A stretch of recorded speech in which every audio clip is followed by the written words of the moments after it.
మహిళలు రాజకీయ సాధికారతకు దిశానిర్దేశం చేసేలా తెలుగుదేశం పార్టీ మహానాడు వేదికగా మహిళలకు 33% రిజర్వేషన్ కల్పిస్తున్నట్లు ప్రకటించడం పట్ల రాష్ట్ర వ్యాప్తంగా మహిళలు హర్షం వ్యక్తం చేస్తున్నారు. కాకినాడలోని రాజ్యసభ సభ్యులు సానా సతీష్ బాబు కార్యాలయంలో మహిళల ఆధ్వర్యంలో thank you CM thank you Lokesh కార్యక్రమాన్ని ఘనంగా నిర్వహించారు.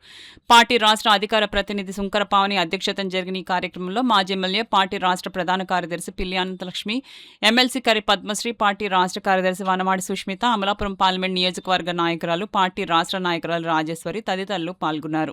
ముందుగా పలువురు మహిళా నాయకులు మాట్లాడుతూ తెలుగుదేశం పార్టీ ఆవిర్భావం నుంచే మహిళలకు ప్రత్యేక గౌరవం, ప్రాధాన్యం కలిసొస్తుందని తెలిపారు.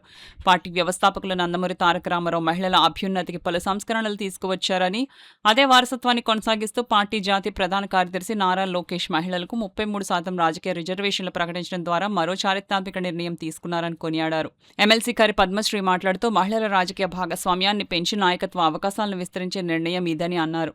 రాష్ట్ర కార్యదర్శి వనమాడి సుష్మిత మాట్లాడుతూ మహిళలు అన్ని రంగాల్లో ముందుకు రావాలనే లక్ష్యంతో పార్టీ నాయకత్వం ఈ నిర్ణయం తీసుకుందని తెలిపారు. పార్టీ రాష్ట్ర అధికార ప్రతినిధి శుంకర పావని తిరుమల కుమార్ మాట్లాడుతూ దేశంలో మహిళా రిజర్వేషన్పై చర్చలు కొనసాగుతున్న సమయంలో ఆంధ్రప్రదేశ్లో టీడీపీ ముందుగా అమలు దిశగా నిర్ణయం తీసుకోవడం పార్టీ మహిళా సాధికారత పట్ల ఉన్న నిబద్ధతకు నిదర్శనమని పేర్కొన్నారు.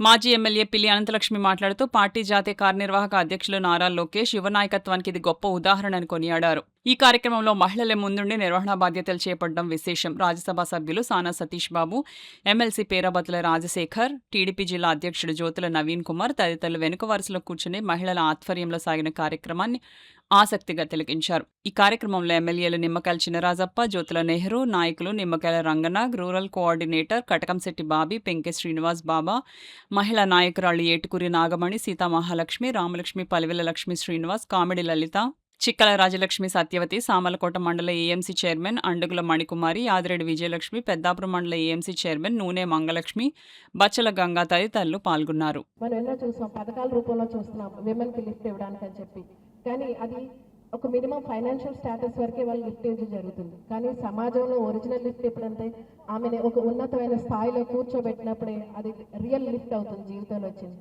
ఇది ప్రపంచ కూడా ఇలాగా బిల్తో సంబంధం లేకుండా మనకి మహిళలకి 33% రిజర్వేషన్ ఇవ్వడం ద్వారా మా కోరిక ఏంటంటే మహిళలందరూ ముందుకు రావాలి, ఎవరు కూడా భయపడకూడదు. ఎందుకంటే మహిళలు మనం ఎన్నో రకాలుగా అంటాం, మల్టీ టాస్కర్ అంటాం. Yes, she can manage the family, she can manage the society, she can manage many multinational companies also. అంటే ఎన్నో పెద్ద కంపెనీలు ఉన్నాయి, కానీ దాని వెనకాతలో ఒక మహిళ ఉన్నదన్న సంగతి చాలా తక్కువ మందికి తెలుసు.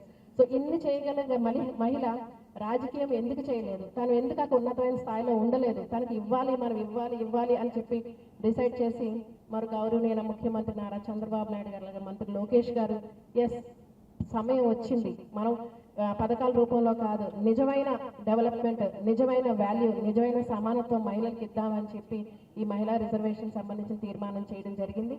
మన తెలుగుదేశం పార్టీ మనకి ఎన్నో పథకాలను ప్రవేశపెట్టింది. దీపం పథకం కింద సిలిండర్లు ఉచితంగా ఇవ్వడం దగ్గర నుంచి, స్త్రీ శక్తి ద్వారా ఉచిత ఆర్టీసీ బస్ ప్రయాణం, అలాగే తల్లికి వందనం ద్వారా తల్లులకు చేయూతనివ్వడం, ఇటువంటి ఎన్నో పథకాలను ప్రవేశపెట్టింది. అదేవిధంగా మహిళల భద్రత కోసం ప్రాధాన్యతనిచ్చే పార్టీ మన తెలుగుదేశం పార్టీ.